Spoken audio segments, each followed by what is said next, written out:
Good morning. As you're joining today, my name is Susan Stellan. We'll get started shortly, give people time to join. But if you'd like to introduce yourself in the chat, we'll be using the chat box. You could just add your name and, your role and where you're joining from today.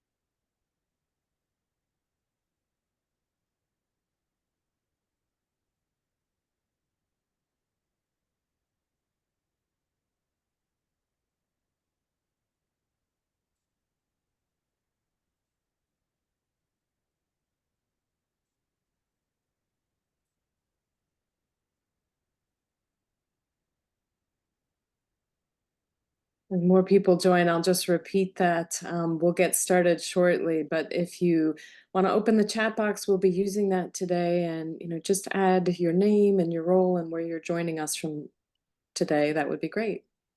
I see some people chiming in there. Looks like people joining from around the US.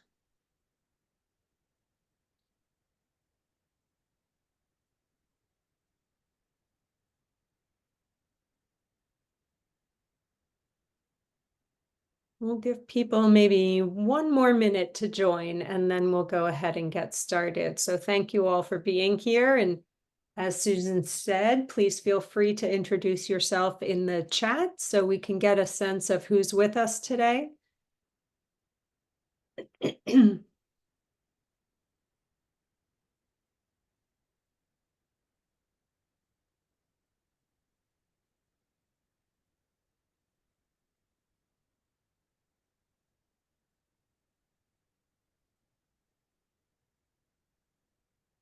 Wonderful. We have a lot of different folks from a lot of different places. So I think we'll go ahead and get started. Please continue to introduce yourselves in the chat, and we'll start the webinar. So Susan, you can go ahead and advance.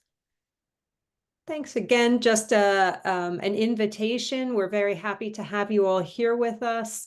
An invitation to introduce yourself as we're waiting for everyone to get logged in.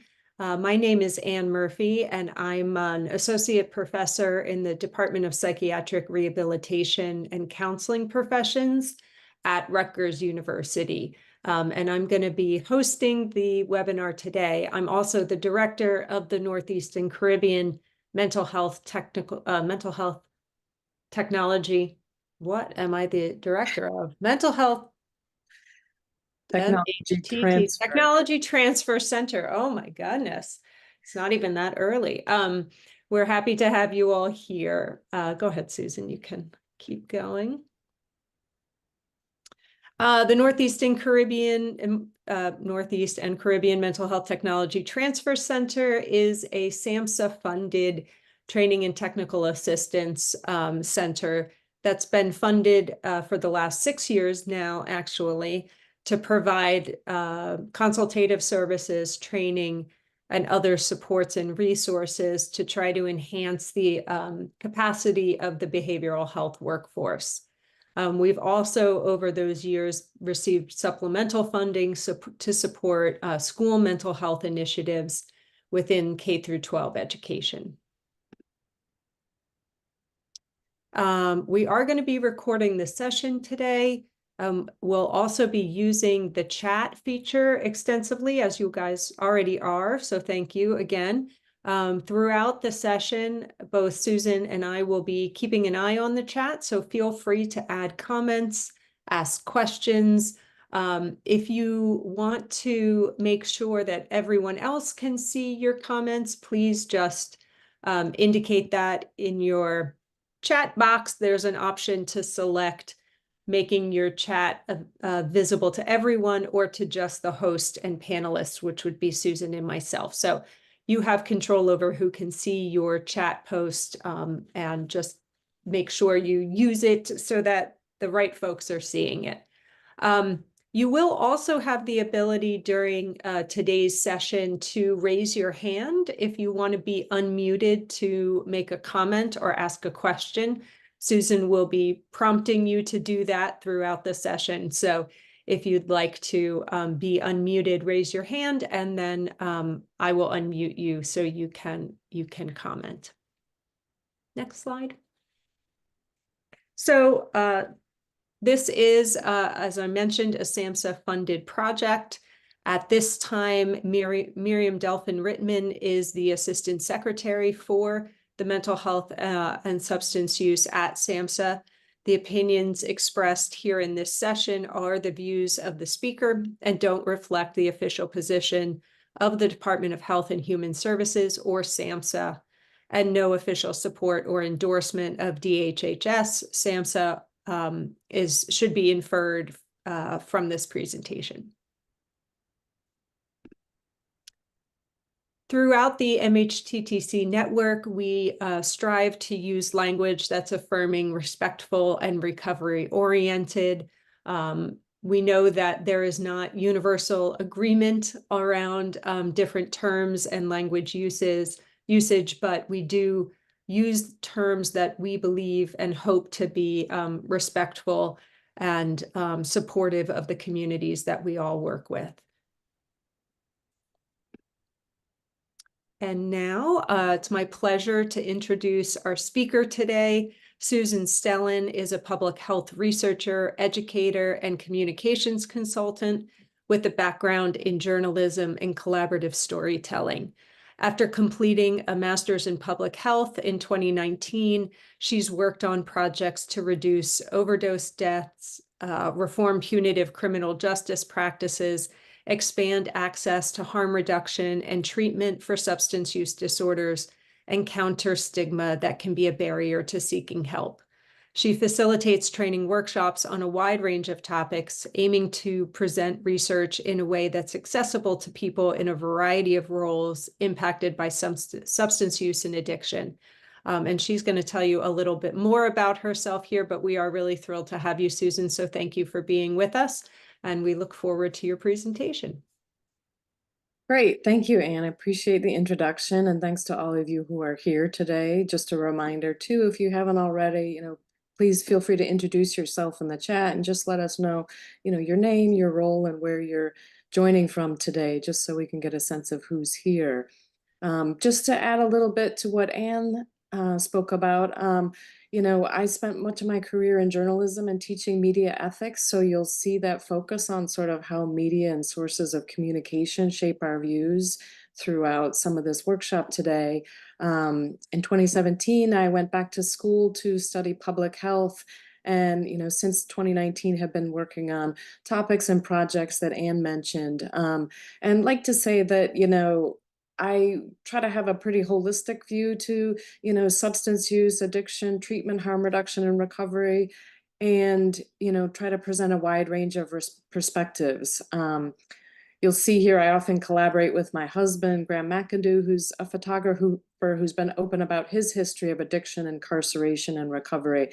So, that has shaped both kind of my interest in this work and how I approach it. And you see a couple photos there. We've collaborated on exhibitions and public art campaigns, really trying to combine photography and quotes from people both, affected by these issues, as well as working in the field and family members in ways that are accessible.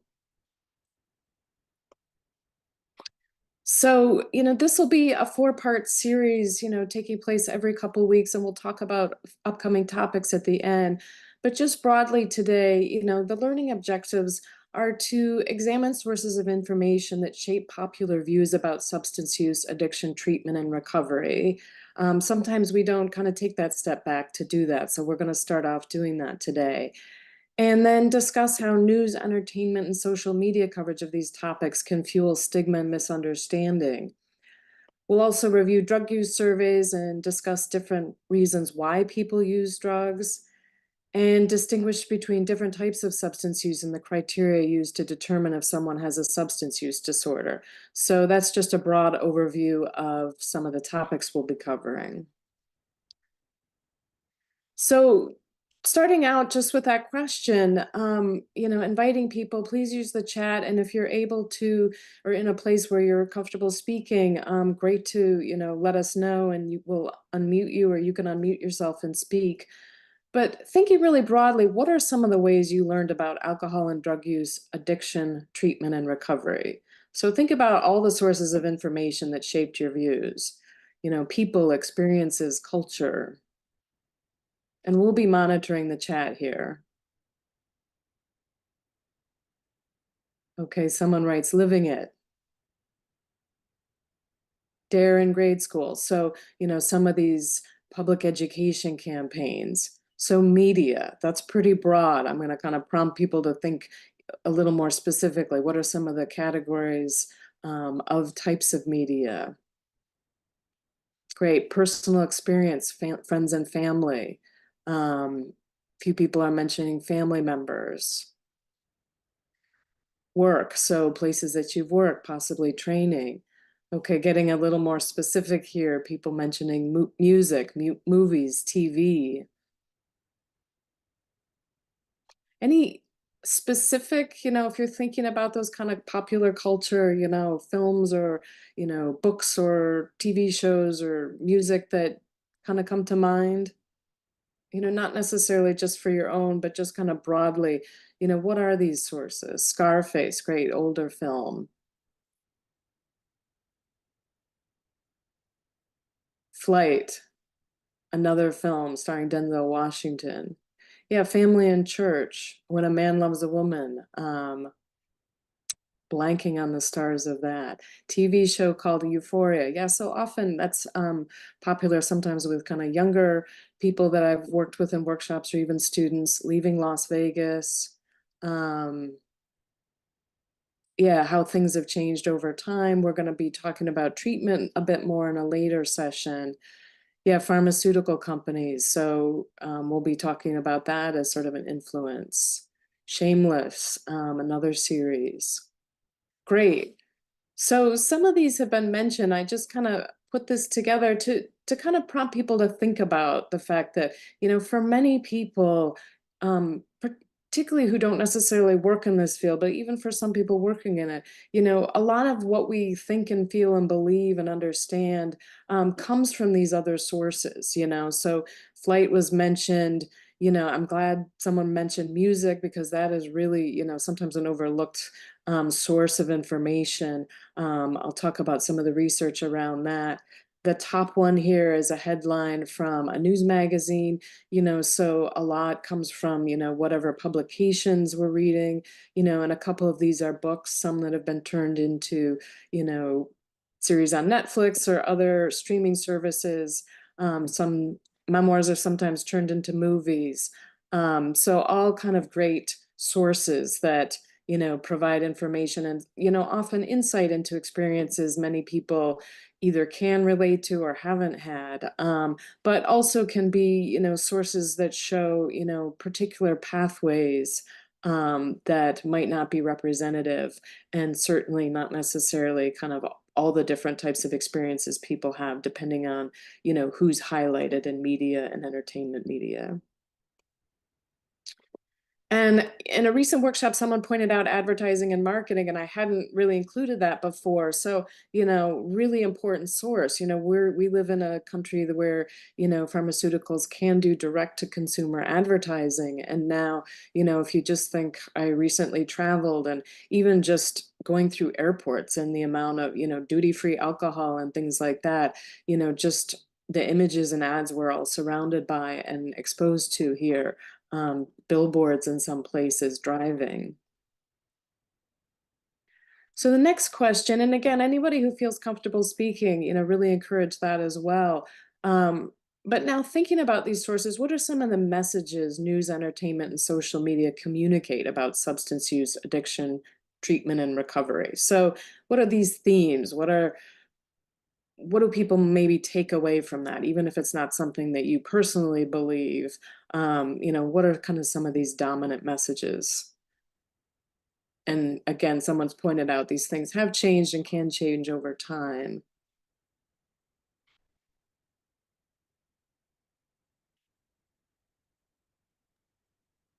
You can go ahead and share, Leanna, I'm sorry. Sorry, let me unmute you. Yeah, really welcome people to speak. If we might just have to work out the muting and unmuting. And if you can unmute yourself, that's great.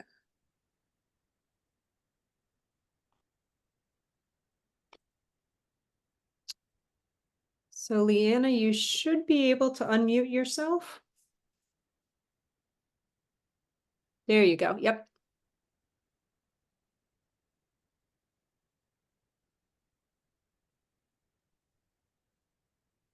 It looks like you're unmuted, Leanna. So if you're speaking and we're not hearing you, then we can shift to the chat and I can try to summarize.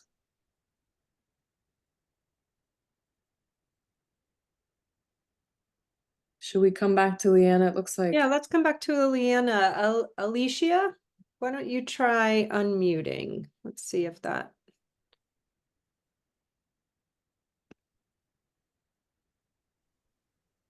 Hello?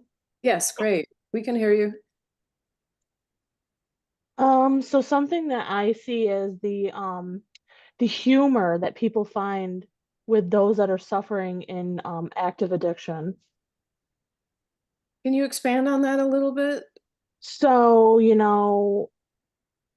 like on social media, like you see people taking videos of people that are nodding out, or, and then you see the comments about laughing, like they're really finding humor in somebody else's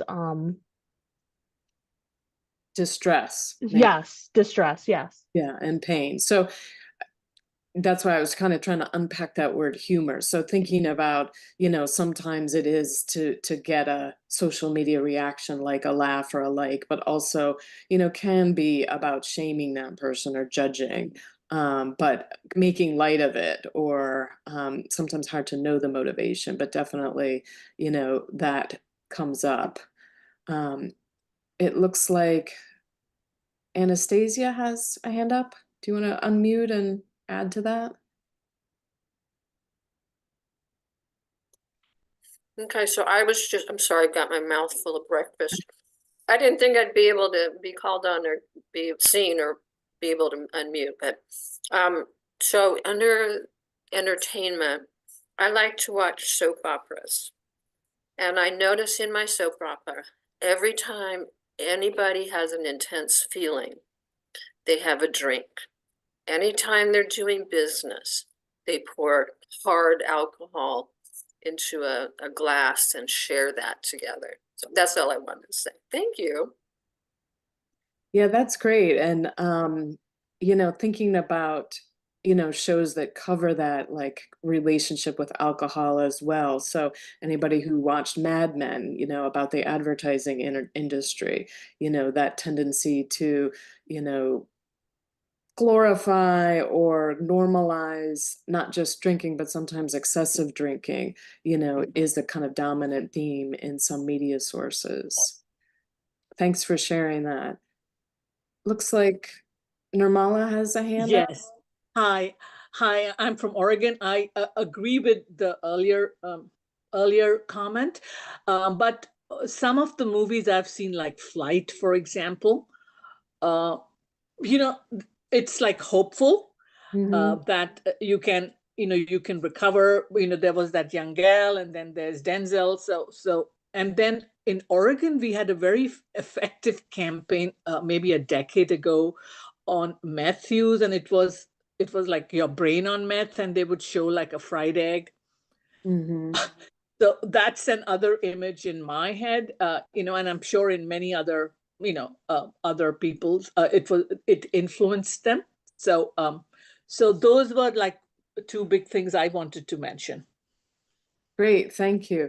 Yeah, so it's not that these sources only promote kind of negative images or themes or, pathways. So, sometimes it can be a way into understanding an experience, or at least feeling connected to other people who might be, in some cases with some of the films or books supporting a loved one. And then research is kind of mixed on some of these public education campaigns about substance use and, whether they end up backfiring and, having the unintended effect of having more adolescents end up, trying marijuana or kind of reacting to, some of that just say no era. So, I think we're coming around again to an era where people are trying to figure out how do we do this kind of education, particularly with students, young adults, and get these messages across in a way that is accurate, and also kind of acknowledges the realities that, of substance use, in different places and eras and ages. Just to kind of add to here, and Leanna, if you want to try again, just feel free to interrupt me because it's hard to tell if you're going to be able to share other than in the chat, but just reading, some of the responses here, that substance use is bad, that people lack morals, crime definitely depicted a lot, sometimes glamorized, someone writes, absolutely. Pessimistic views of treatment and recovery, that many folks just relapse, starting to be some change, that's being pointed out here in this comment in the chat.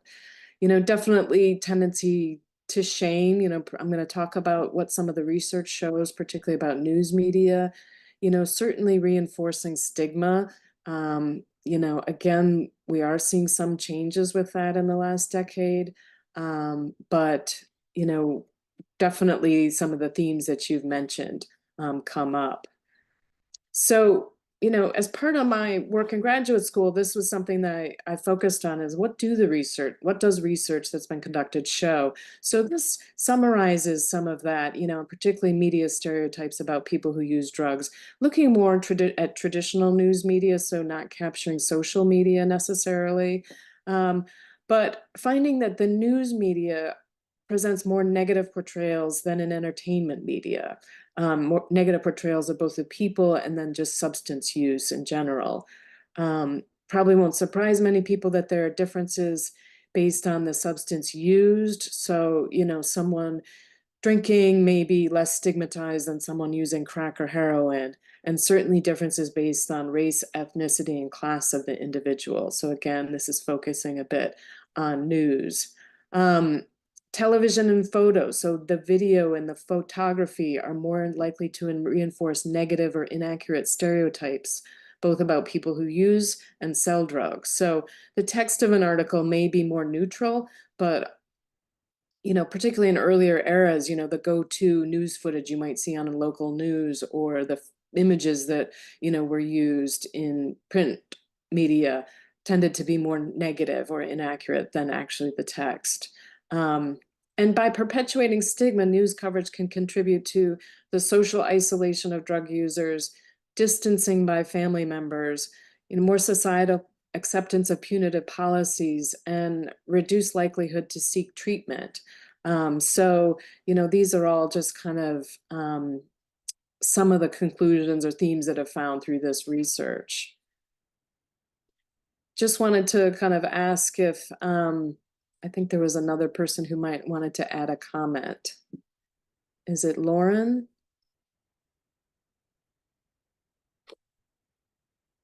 Well, feel free to unmute or, trying to keep this a bit casual. So can you unmute? Yeah, I think it's working. Can you hear me? Yes, great.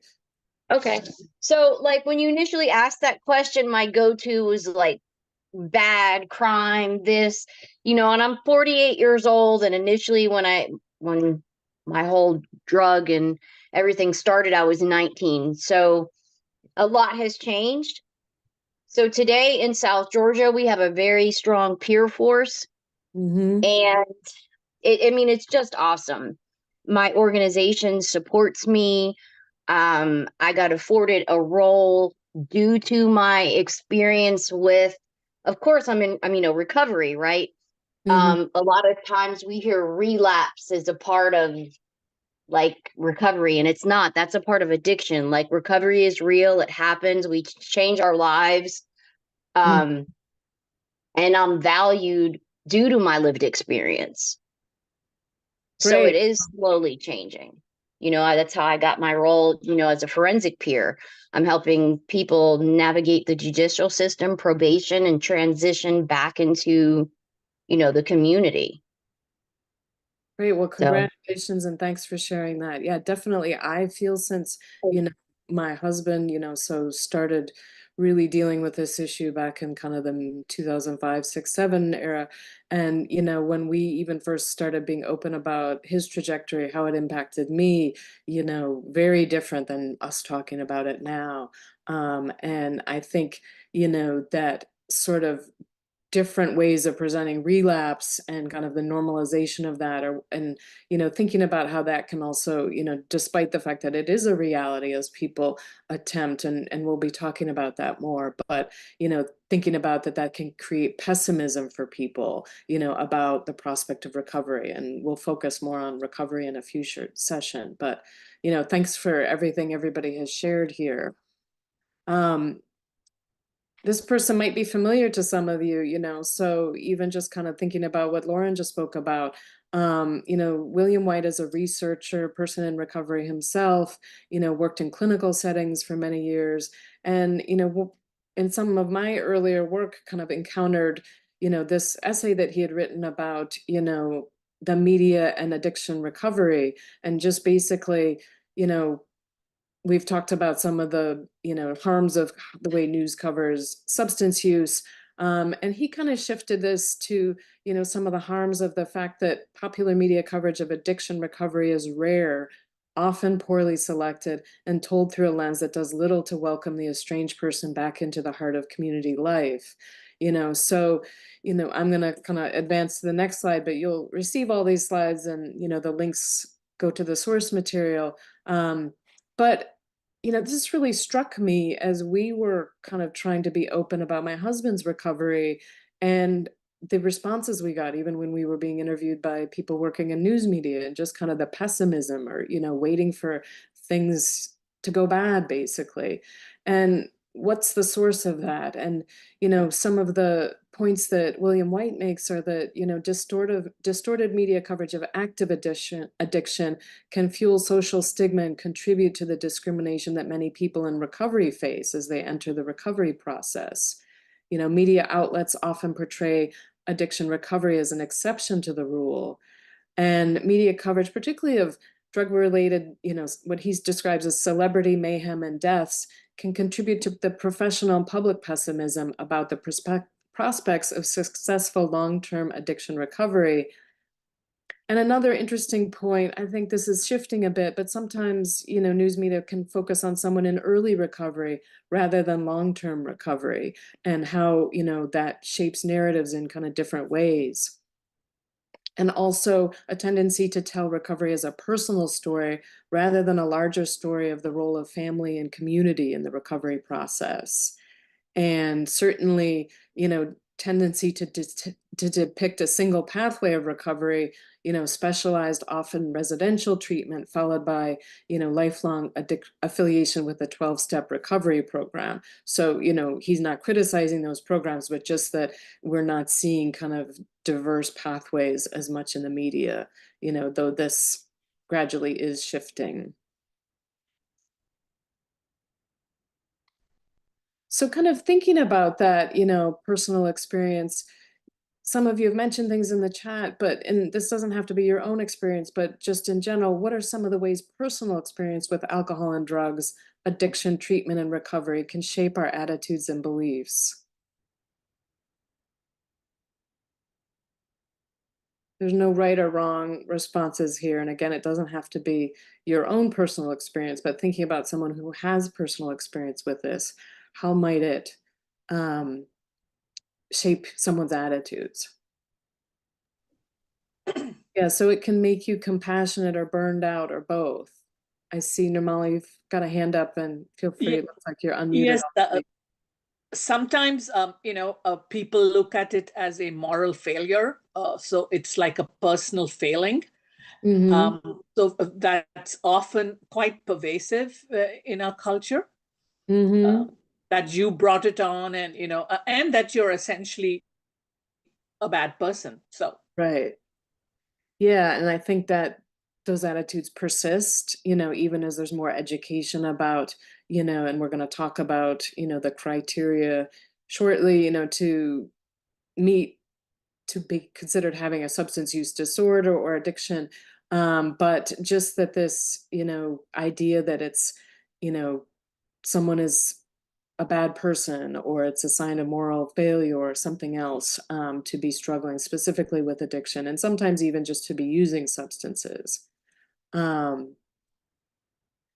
Yeah, so other comments, you know, it can make people intolerant, or, you know, these personal experience can lead to kind of more numbed feelings. It may create empathy with others who know someone who is struggling. Um, can cause someone to be open to working with people who have or are dealing with active addiction. Um, great. So just kind of trying to capture some of those, you know, and just thinking about this is, you know, a lead in and maybe a way of summarizing the question I just posed. But if you just kind of imagine if you have a close friend or family member who sometimes uses drugs without harmful consequences, who struggles with addiction, who's currently in treatment, who participated in treatment, then started using drugs again or substances, who is in jail or prison because of drugs, who fatally overdosed, who is in stable long-term recovery, you know, how might each experience shape your attitudes and opinions? You know, that's kind of more of a rhetorical question. Probably move on a little bit for time, but, you know, I'm going to show an example here of, you know, it's not necessarily that any one of these questions or bullets leads to a particular attitude. You know, someone might have had a loved one who fatally overdosed, who doesn't end up feeling pessimistic about the prospect of others. That might kind of energize them to want to help, to feel hopeful. But all of these things can shape people's attitudes in certain ways. So, you know, just kind of trying to encourage openness or thinking about how these sources shape, you know, what we believe or what we think we know. And this is an example kind of hitting back or going back to media, you know, in recent years, you know, this is from 2018, but even people working journalists have been more open about their own experiences with addiction. And this is, you know, an op-ed actually, by an opinion editor previously, not sure if he's still in that role at USA Today, but writing about, you know, very openly about the fatal overdose of his son. And, you know, this is some of what he writes here, you know, and thinking about how that might shape how someone assigns, reports, or edits stories. You know, so he's talking about some things that he and his family learned, after his son's fatal overdose. You know, that overcoming addiction isn't merely a matter of willpower. You know, that hitting bottom is not the answer. You know, that this epidemic or overdose or addiction does not discriminate, can impact anyone. You know, that medication assisted treatment, we'll be talking about that in a future session. Medications for opioid use disorder holds promise, but is no cure all. You know, the state of addiction treatment in his op-ed is a national disgrace. So, you know, just sharing really his own experience, talking about that, being handed a piece of paper with the names and phone numbers of treatment and detox centers. And he says, as a journalist, I'm trying to find credible information in a hurry, but I was overwhelmed. So really capturing, the perspective, you know, that many people can relate to, particularly helping, people try to find help in that situation. Just kind of looking at the comments here, you know, the fact that, you know, inpatient or residential treatment, which actually is a smaller percentage of people than who receive outpatient treatment, isn't enough, you know, if people don't get other help or certainly aftercare. And, you know, we'll be talking more in the next session or in an upcoming session about harm reduction, mentioned kind of in the chat here, you know, and, you know, great point that, you know, that kind of polarization between harm reduction and abstinence, as an approach to substance use and addiction can lead to difficult conversations. And, you know, I try to point out all the things that are in the middle of those two, you know, kind of endpoints. So kind of shifting to social media, I mean, part of when we started sharing our story, I wasn't naive about what some of the comments might be, but it is for people who do kind of go public or share, and I do think it's shifting to not necessarily be as negative or more of a mix. But, when I read these comments and on news articles, I'm not on social media as much as many people, but these are some of the themes I was thinking about when I posed that question. This attitude, treatment for the most part doesn't work. Someone writes, my younger brother has been clean for nearly 10 years now, and a significant reason for his turnaround is that he took responsibility for his actions, which may be a really important factor, but no doubt anybody in recovery, there's a lot of factors that help support that. Here's another one, drug abuse, a word that we're shifting, we'll talk about more about some language things, but as a result of behavior and choices, so that idea that someone chooses to use substances, though does not choose to become addicted, definitely appears a lot in social media. At the same time, it's important to recognize that social media has also helped people share their stories and create empathy and understanding. So, it's hard to characterize it as all good or all bad.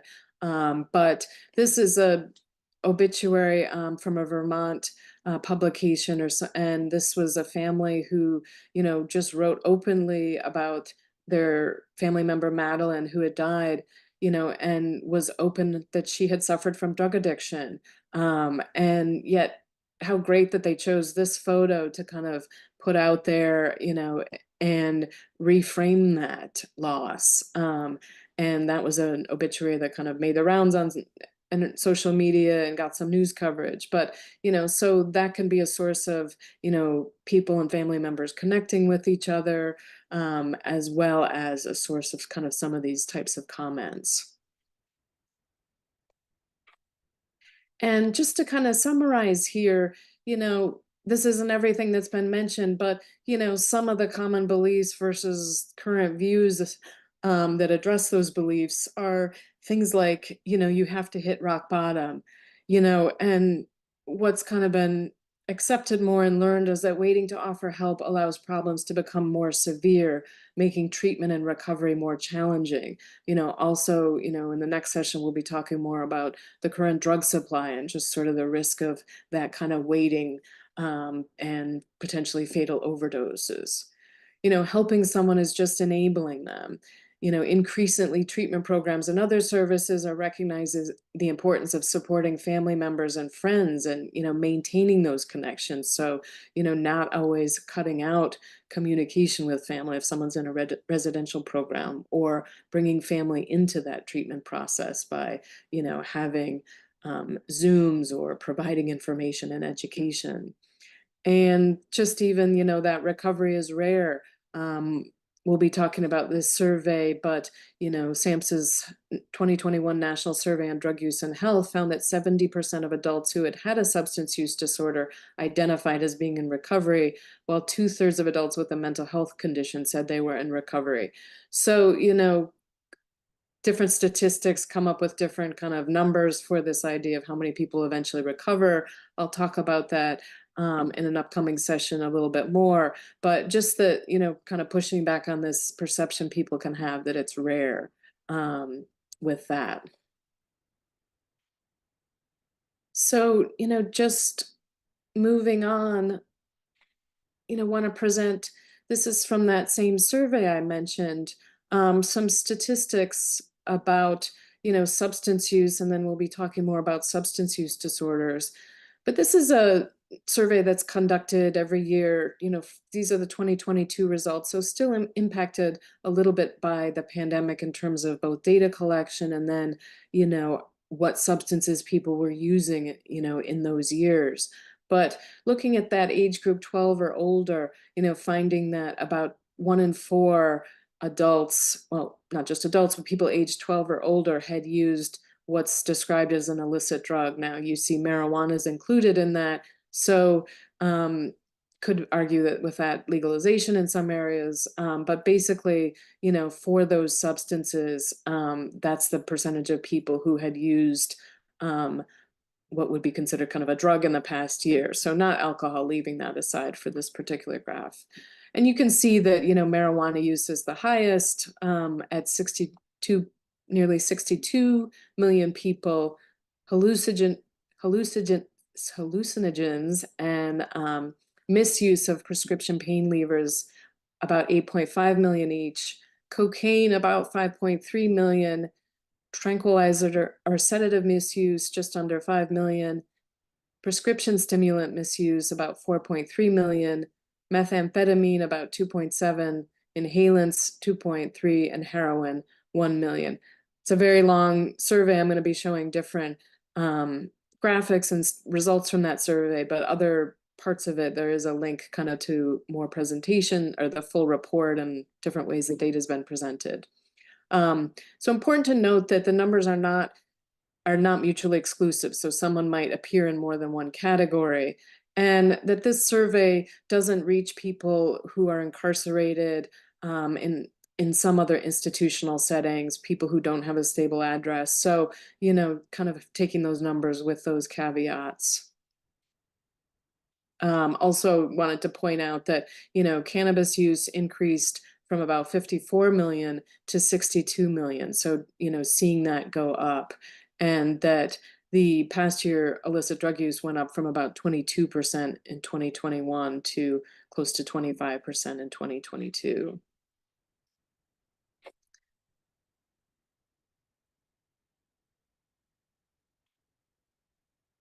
So, you know, this is kind of a similar presentation, you know, that's including alcohol. So different time periods. So the previous slide was past year. This is past month substance use. So, you know, and again, they're not mutually exclusive, but you see that bringing in alcohol and tobacco, those are still sort of the top substances people use, you know, and again, looking at the past month compared to some of the other substances listed, you know, including cannabis.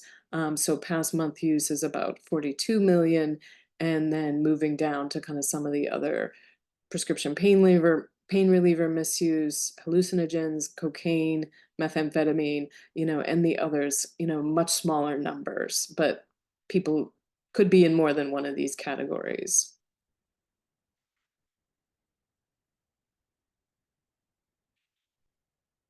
And, you know, just kind of focusing on alcohol too, which sometimes gets, you know, pushed to the background with some discussions of drug use. But, you know, this also shows the distinction between, you know, the number of people, this is looking at the past month, people 12 and older, you know, 137 million people who use alcohol, and then 61 million kind of, so almost 45% of alcohol users, you know, answered survey questions kind of that determined that they at least occasionally were binge alcohol users. And then that's red interior circle is looking at how heavy alcohol users. So, you know, that's defined as binge drinking on the same occasion on 5 or more days in the past 30 days. So per the survey, all heavy alcohol users are also binge alcohol users.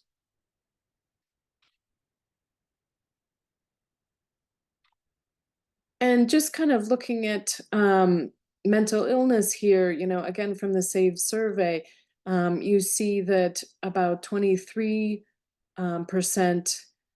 of people age 18 or older, so a little bit higher age range, answered survey questions suggesting, you know, any mental illness.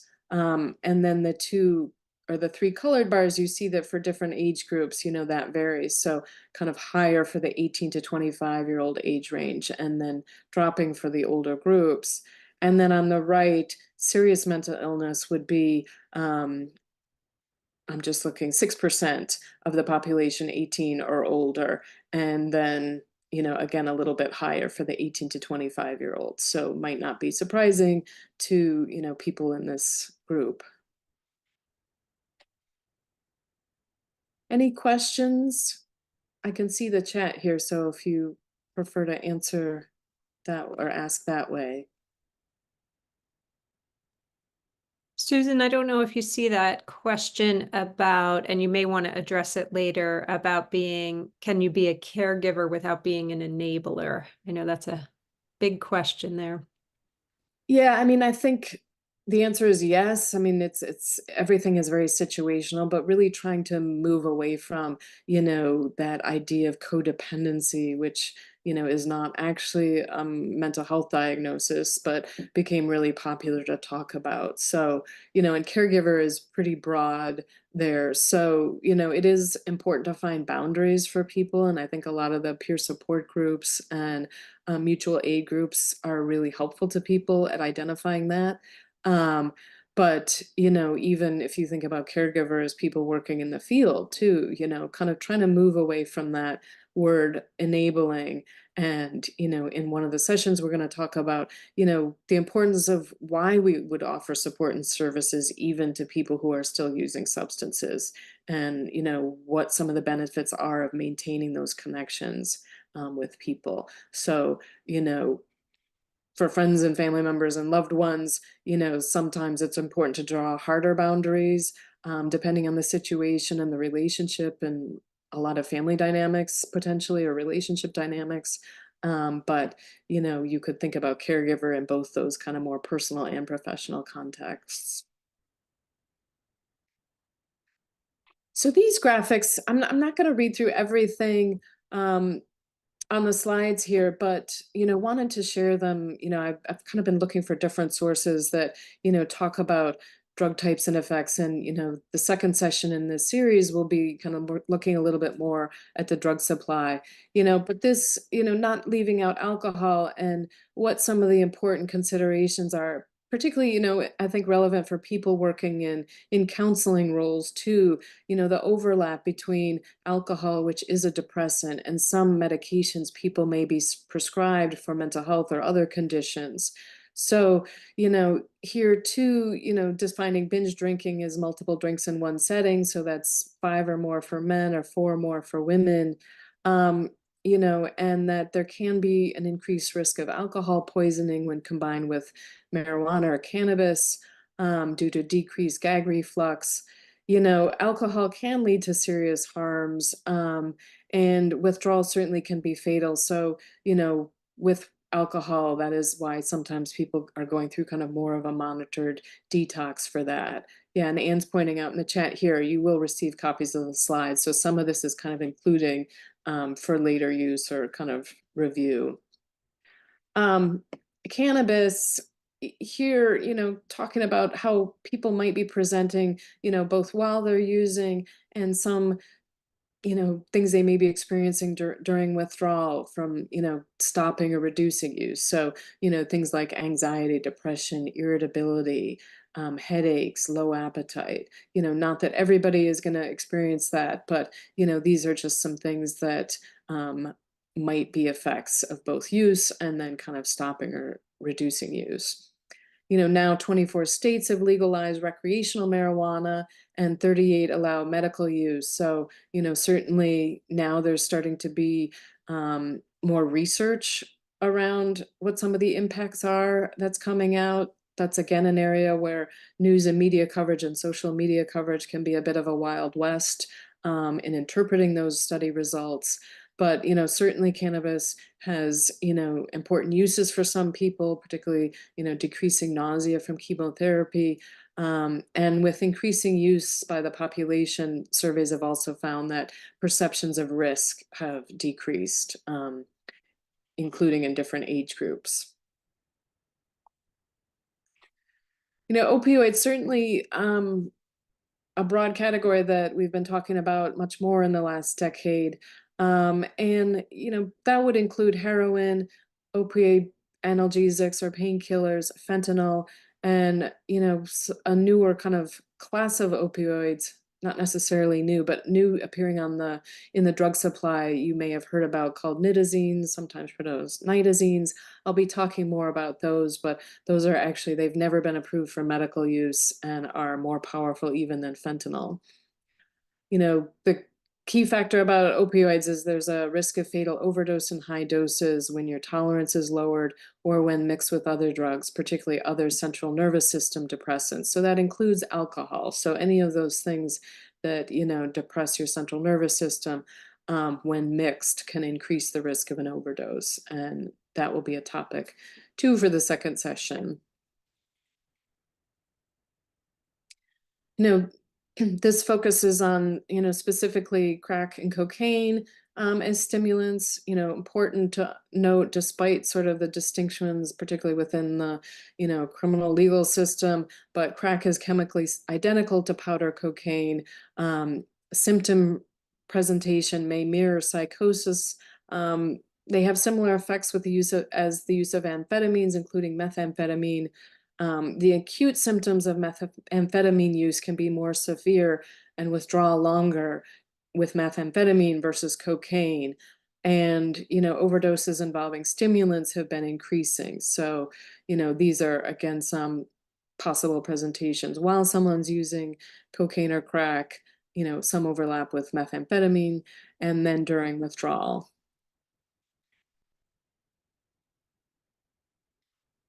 And then, you know, certainly for kind of a counseling audience, benzodiazepines are also, you know, showing up in more kind of post-overdose mortality, you know, looking at and analyzing what drugs were in people's systems. So, you know, definitely dangerous combined with opioids, but they are often used in conjunction with either alcohol or opioids, so that can increase the risk of a fatal or even non-fatal overdose.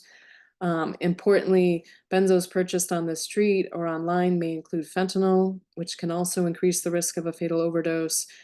Typically prescribed for anxiety disorders, and, you know, withdrawal can be fatal in some cases. So, you know, definitely more cautions about, you know, particularly combining, you know, for someone who's been prescribed these drugs or is obtaining them without a prescription with other substances.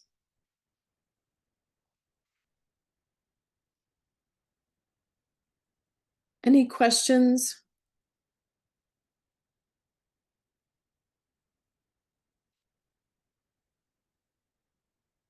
Right, my next question for all of you is, you know, thinking about, again, broadly, what are some of the reasons people use alcohol or drugs? Numbing. I'm just reading the chat here. To cope. Trauma. Stress. It feels good. Great. Great to see acknowledgement of some of the positives as well. Depression. Relaxation. Avoidance. Anything else come to mind? Coping with pain. To sleep. To fit in. Great. Important to kind of consider that peer pressure coming up too. You know, so those environmental influences, you know, and thinking about different age groups too, you know, the reasons may shift over time. So this is a slide that captures things that have kind of been mentioned, as well as kind of some things in research. Certainly not, you know, comprehensive, but really gets to a lot of the things that, you know, have been mentioned in the chat, in addition to some others too. You know, yeah, definitely some genetics or heredity, you know, social acceptance, yeah, academic performance or weight loss. Those are good ones I should kind of add here. So, you know, you can see here that this sort of presentation captures a lot of different things that, you know, maybe, you know, what you might describe as positive reasons, as opposed to kind of some of the more negative ones that dominate news recently, you know, kind of talking about deaths of despair and, you know, coming through the pandemic in particular, and some economic conditions, you know, just people using substances for, you know, to cope with stress, and grief and trauma, mental illness, pain, you know, but then also for escape or socializing, sex, sometimes referred to as chemsex, when people are kind of combining certain types of substances, and avoiding withdrawal. So, you know, sometimes people are continuing to use simply so they don't go into withdrawal, particularly from opioids, you know, so self-medication is certainly comes up. And, you know, in some settings, I do hear people mention boredom, you know, sometimes that's one that kind of gets overlooked too. So, you know, this next slide here kind of shows that, just going to adjust that slightly, that these things can also be grouped together in different ways. So the reasons people use one substance may be very different than the reasons they use a different substance. And the reasons for using any substance can change over time, you know. So if you kind of you put together these clusters in different ways, you know, you might have one group that you would think of as applying sometimes to a teenager or young adult versus a veteran or an older adult. So important to kind of acknowledge that, you know, there's not just one reason for one individual, you know, who is typically not just using one substance, and that sometimes it's important to kind of understand these clusters. And then if you start thinking about, you know, services and treatment and recovery, that if they're using the substance to deal with these situations or feelings or conditions, and then trying to take away that substance or reduce or quit, you know, how will they deal with, you know, things like socializing or coping with pain or stress? So, you know, what can be offered as part of the treatment and recovery process for that, or even a harm reduction? Any questions? Comments? Again, feel free to unmute.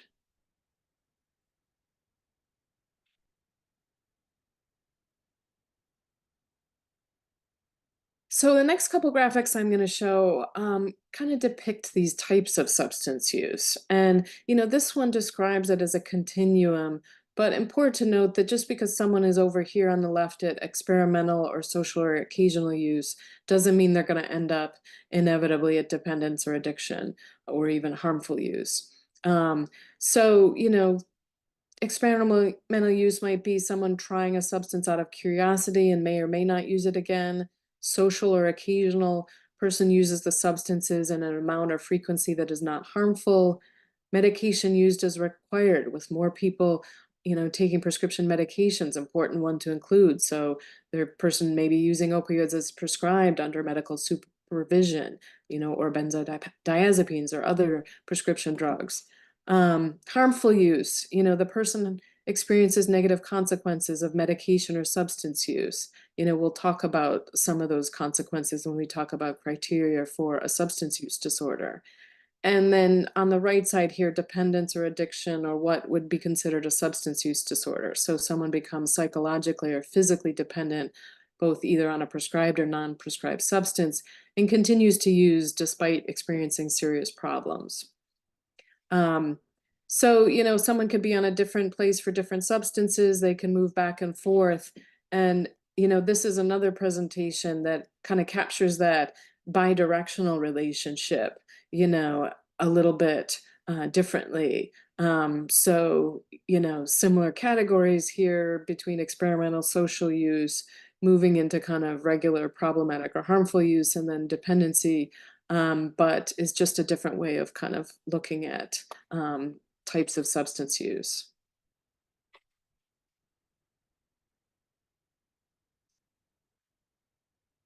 So, you know, increasingly we're kind of seeing movement toward using, you know, substance use disorder, and, you know, so helpful to present both the definition and what the criteria are for that. So, you know, comes from SAMHSA, so defines a substance use disorder as when the recurrent use of alcohol and or drugs causes clinically significant impairment, including health problems, disability, and failure to meet major responsibilities at work, school, or home. So this kind of distills it in, you know, a nutshell. And then there are actually 11 criteria that are used to diagnose a substance use disorder. So these come from the Diagnostic and Statistical Manual of Mental Disorders, you know, and DSM-5 for those who are in that field. So the first category here refers to loss of control. So someone might be using a larger amount of a substance or using it more frequently than they intend. They might be trying to stop or cut back and not being able to control their substance use. They might be spending a lot of time obtaining or using a substance or recovering from its effects. They might be experiencing a strong desire or craving to use a substance. The second category refers to interpersonal consequences. So, that failure to fulfill multiple major obligations at work, school, or home due to substance use, continuing to use despite causing social and interpersonal problems, and perhaps skipping social, recreational, or work activities because of substance use. The next two or sets of categories here are risky use, So using in physically unsafe situations, continuing to use despite physical or psychological problems. And then finally, physical dependence. So someone might develop a tolerance or need more of the substance to achieve the desired effect, or experience withdrawal symptoms after quitting or reducing use. So that would be for some substances, particularly opioids or certainly alcohol. Important to note that tolerance and withdrawal in the context of appropriate medical treatment do not count as criteria for a substance use disorder. So if someone's taking opioids to manage pain, for example, with cancer, that wouldn't be considered a substance use disorder, despite meeting some of these criteria potentially. Also important to note that substance use disorders are classified as mild. So if someone fulfills 2 to 3 criteria, moderate, 4 to 5, or severe, 6 or more. So, moderate to severe equating to what, we might be considered or talked about as addiction, or, it's certainly popular perceptions of that. So you can see that, thinking back to that, some of the National Survey on Drug Use and Health statistics, there can be a real difference between someone who has a mild substance use disorder versus severe. So that's why that's kind of become, a broader category in reference to kind of particularly population surveys. Any questions on these criteria? And feel free to add them to the chat as we're going along.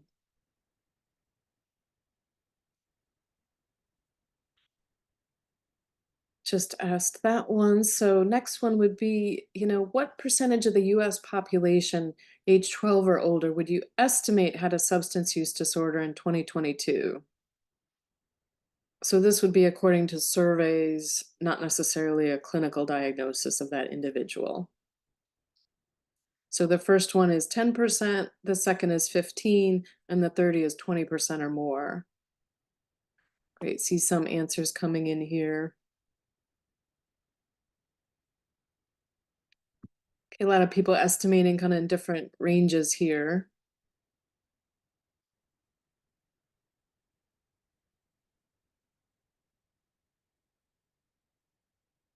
Great, so this is actually, what the National Survey on Drug Use and Health found was about 17.3% of people aged 12 or older met those survey criteria for a substance use disorder. So again, this is going to range from people on that mild end to the kind of moderate or more severe, and also importantly includes alcohol. So you can see that of those, the largest category, almost 30 million, alcohol use disorder versus about 27 million for any type of drug use disorder.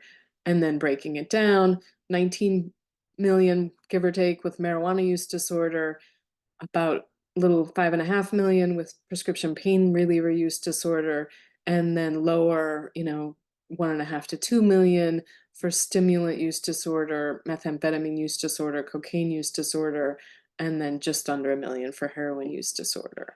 So these aren't mutually exclusive categories. People could appear in more than one category, and isn't a clinical diagnosis necessarily, but still that's the number. And it is a little bit higher than, previous years that survey was conducted. So in 2021, it was about 16.5%. So, creeping up a little bit, and that this survey does miss certain populations. So, and maybe potentially populations you work with. So kind of take it with a bit of a grain of salt in terms of these not being a clinical diagnosis, very broad category, and miss some populations. Any questions?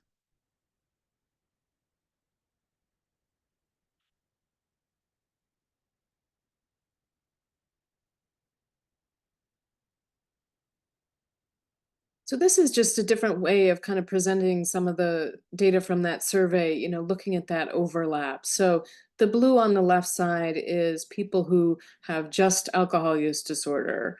So not a drug use disorder. Doesn't mean that they might not occasionally use drugs, but that's alcohol use disorder. Green in the middle, people who have both an alcohol and drug use disorder. So that's 16.5% of people with substance use disorder kind of have both. And then people with just drug use disorder, close to 40% of people with substance use disorder. So you can kind of see that, you know, these are categories that have some overlap in the middle, but there's also a large population, 20 million give or take, that either have just alcohol use disorder or just drug use disorder.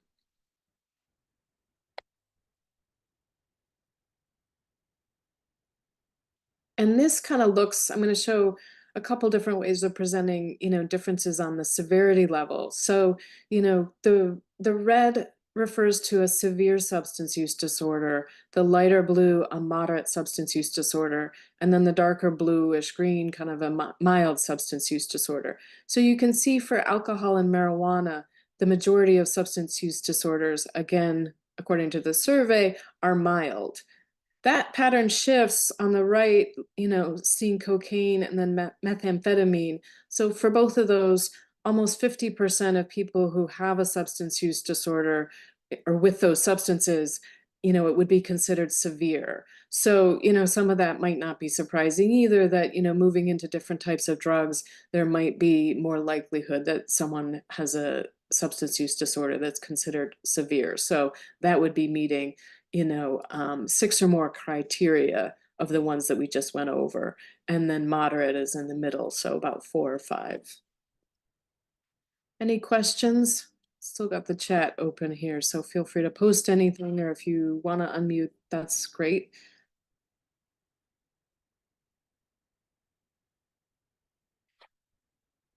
Some of these slides, again, you know, you'll be able to look at them a little more closely, get kind of complex on a Zoom screen, but broadly, this shows any mental illness, serious mental illness, or substance use disorder in the past year among adults age 18 or older. So on the left, those circles are kind of the overlap or not with any mental illness.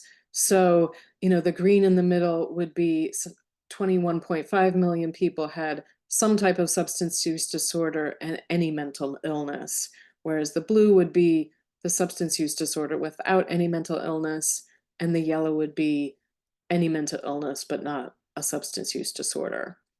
And then on the right, those circles refer to serious mental illness. So about 7.5 million people had a substance use disorder as well as serious mental illness. On the left of that right side, they had substance use disorder but not serious mental illness, or serious mental illness in the dark red but not substance use disorder. I know that's a mouthful there, but any questions on that data?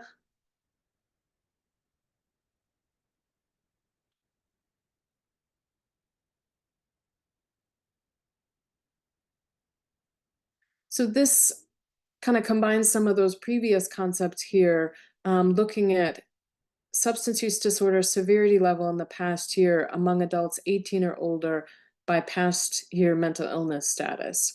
So on the left, you know, for people with no mental illness, about 8.2% had a mild substance use disorder. That tiny bar in the middle, the 2.7% moderate substance use disorder, and then close to 2% with a severe substance use disorder. Probably more relevant for people kind of working in the mental health field, these 2 bars, you know, in the middle on the right, any mental illness. So, you know, about of those people with any mental illness, about 16% had a mild substance use disorder. Again, these are adults 18 and over. close to 9% had a moderate substance use disorder, and 11.5% with a severe substance use disorder. Moving into serious mental illness, you know, the numbers kind of creep up for that overlap. So, you know, about 18.4% had a mild substance use disorder as well as serious mental illness. 11.5% had a moderate substance use disorder as well as serious mental illness. And a little over 18% had a severe substance use disorder as well as serious mental illness. And then the text on the right just kind of reiterates the definitions for mild, moderate, and severe substance use disorder. Any questions or comments on that?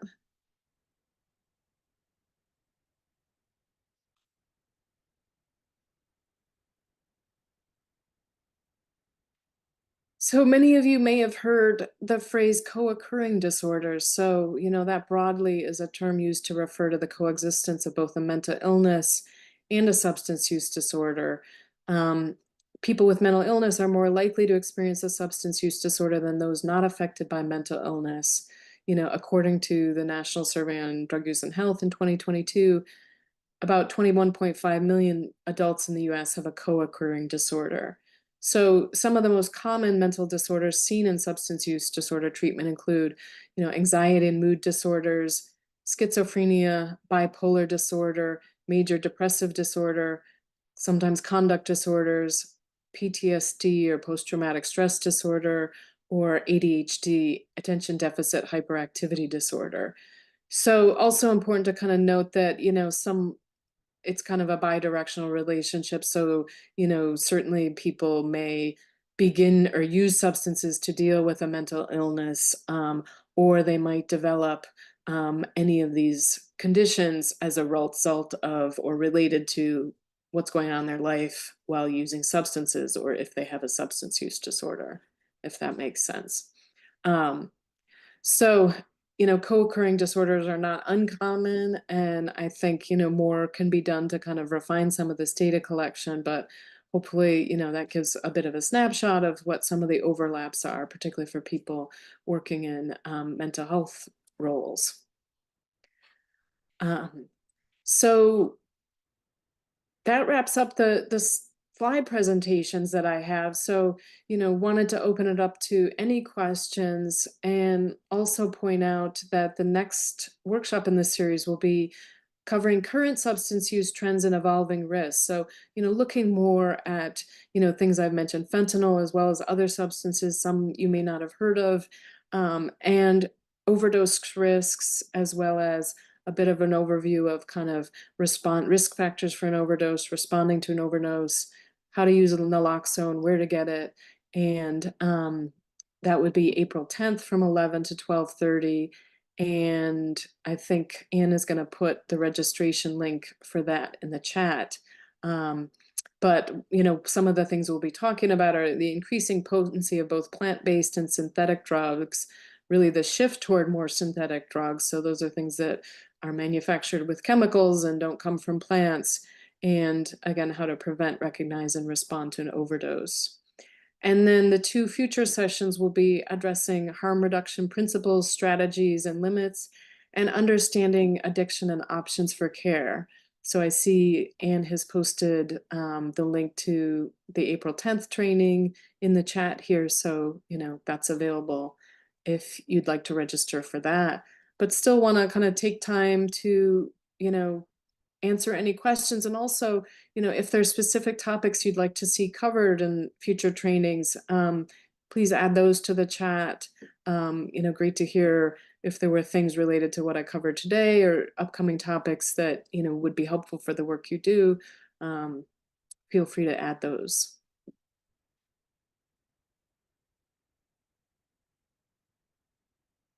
I'm going to just take a moment to see if anybody has any questions or comments.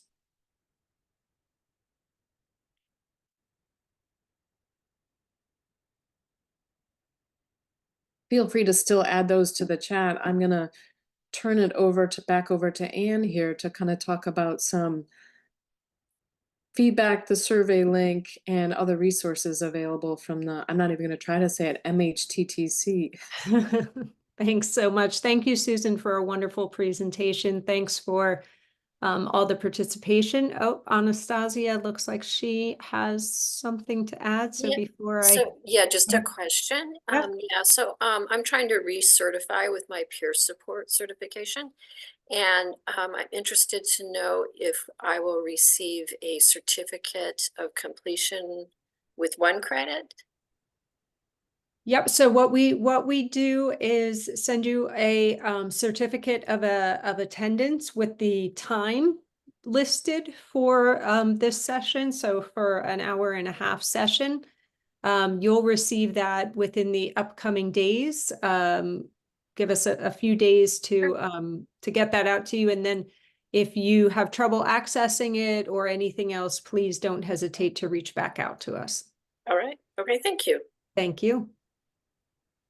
Okay, in addition, before you log off, and thanks for all the comments, kind comments and thank yous in the chat. If you could click on the training survey, we'd love to hear from you. If you click there, it's a very brief survey. It'll take you a minute or less to give us some feedback. And then there is also an opportunity to provide input regarding additional topics and sessions that you'd be interested in getting additional trainings on. So you can put them in the chat here if you have thoughts now about other topics, or if there are things that you would like Susan to address in upcoming sessions, you can put those in the chat here as well. But if you could provide feedback via our training survey, that would be great. SAMHSA looks for those and is one of the ways that we're able to show SAMHSA the benefits of the trainings we're provided. And there's a QR code on your screen now, if that's helpful for you as well. Takes you to the same place as the link. And I think you can just leave it there, Susan, that's fine, so people can get a chance to scan that QR code. And again, thank you so much, Susan. Really appreciate everything you've shared with us. If you all are interested in joining the second session, I did post that link earlier, but I'll post it again just so you have it right at the ready. We'd love to have you there to learn more from Susan. There it is. So welcome. Oh, I'm sorry, Angela. I see. Yes, it was 11 o'clock Eastern time, not Central time. I'm so sorry, but we have recorded this and we will post the recording to it. So you'll get it as part of, since you've registered for this session, we will send out the slides and the recording so you all can access that. Thank you all. Thank you, Susan, again. And we look forward to seeing you in a couple of weeks for Susan's second session on current substance use trends and evolving risks. Have a good rest of the day. Enjoy. And yes, if you'd like to connect with us for any reason, there's our email address, our phone number, and our website, and also our socials. Thanks so much. Thank you, Anne. Thanks to all of you, and really appreciate your comments and questions and participation today, and hopefully see you in a couple weeks. Thank you all. Leave the chat open for a little bit.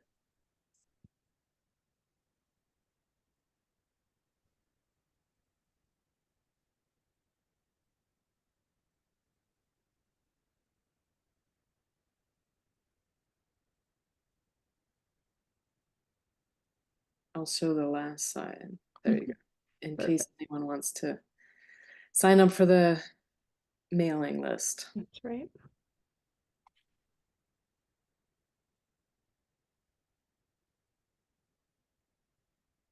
I'm going to stop my video, but I'll still be here. So if anybody has any questions. I see Angela's asking. So yes, it will be at 11.